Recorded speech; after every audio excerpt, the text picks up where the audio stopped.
السلام علیکم۔ شیخ چلی اور حلوائی کا حساب۔ شیخ چلی نے ایک حلوائی سے کچھ روپے ادھار لیے تھے مگر لوٹانے میں دیری کر رہے تھے۔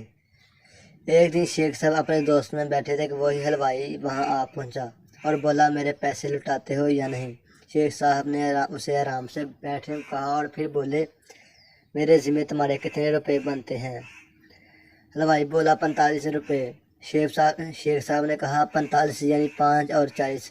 اچھا ان میں سے 15 تو میں ہفتے بھر میں ادا کر دوں گا۔ 10 روپے کا اناج تم میرے پاس سے لے جانا۔ 15 اور 10 یہ ہوئے 25، باقی کتنے رہے؟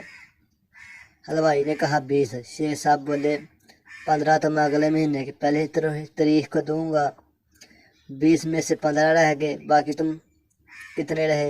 کتنے رہے؟ حلوائی نے جواب دیا 5۔ شیخ صاحب نے جب جیب سے 5 روپے نکال کر حلوائی کو دے کر کہا یہ لو اپنے 5 روپے، لیکن تمہیں شرم نہیں آتی کہ اتنی سی رقم کے لیے مجھے اتنے لوگوں میں ذلیل کیا؟ اب میرا منہ کیا دیکھ رہے ہو؟